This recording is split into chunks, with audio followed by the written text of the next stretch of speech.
Okay, to start off, you need to have your rooks on opposite ends of the board, your knights next to each of your rooks, your your bishops next to each of the knights, your queen next to the left bishop, your king next to the right bishop, and your pawns in front of every other piece.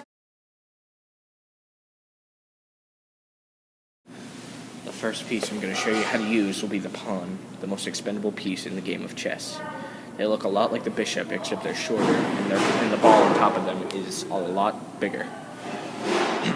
On their first turn, they can always move 2 spaces ahead of themselves, but after the first turn, even if you haven't moved 2 spaces, they must move 1. In order to capture a piece with the pawn, they must be diagonally across. If you manage to get your piece all the way to the end of the board, you can promote them to any piece you want except for the king. The second piece I'm going to show you guys, get out of here. The second piece I'm going to show you how to use is the queen. The queen is by far the best piece to use in this game of chess. They can move in any straight line, in any direction. They are the most dangerous piece in the game of chess. You want to take out your opponent's piece as soon as you can. They're kind of like a bishop, except they look like they have a crown on top of their head. Alright. The third piece I'm going to show you guys how to use is the rook. These are also a very valuable piece to have, as they can take out opponents' pieces very, very quickly. They can move in straight lines in any direction, and they look a lot like a castle.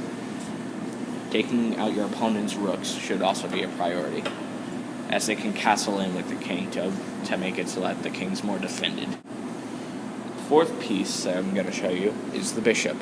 They look a lot like a pawn, which I showed you earlier, except they're taller and have a smaller ball on top of them. These pieces can move diagonally in any direction. They're sneaky and can get past defenses rather easily, so you should also take them out. The fifth piece I'll show you how to use is the knight. They're confusing among other pieces. It can move up to 2 squares horizontally and 1 vertically, or vice versa, in any direction. They're also the only piece that can jump over other pieces except for castling, which is... I'll get to that later. Right. The sixth piece I'm going to talk about is kings and checking. Checking is when the king is in danger of being captured. See, right now the queen is in possibility of my king getting taken out if I don't move it. If you see your king being checked, you have to move immediately. Your opponent also has to say check. In order to do that, you have to move your king out of the way or take out the piece. I can't take out the piece, so I have to get my king out of the face of danger. And the king can move in 1 spot in any direction he chooses. This makes it so that getting away is slightly easier, but it can easily happen. Checkmate. Checkmate is when the king cannot possibly get out of danger and the game loses. So, see, I cannot move in any direction with my king because I can't move forward, my queen will take it out, and I can't move sideways or my rook will take it out. I can't move diagonally because my pieces or my spots are claimed by pawns. So now I've lost the game, and now you can either restart, go do something outside, or sleep, I don't know. Okay. Castling. This is a pretty complicated move for beginners. Alright, what you do is you can move the king 2 spaces to either the left or the right.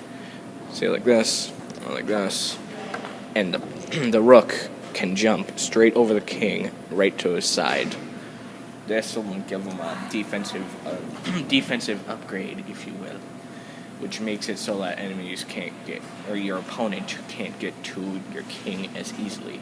But I don't have any pieces up, so it's not making much of a difference. You can only do this once because the king couldn't have moved, or the rook. If they do, then the possibility of this is out the window. Okay. The final move I'm going to show you guys how to use is called en passant. This is when if say a pawn hasn't moved 2 spaces ahead yet, and it's about to, like this, and you could have taken it over if it went here, normally, you can still take it by moving your pawn sideways like you normally would, and you take it out. However, you can only do this on your first turn. If the opponent moves again, then you lose your chance to do en passant, which is French for in passing. Stalemating. Stalemating can happen a number of ways, but that's when the game ends in a tie, and there's no possible way for either person to win. I cannot move towards the enemy king, because that king will take me out, and they can't move towards me, because I'll take him out. And thus, the game is ended in a tie.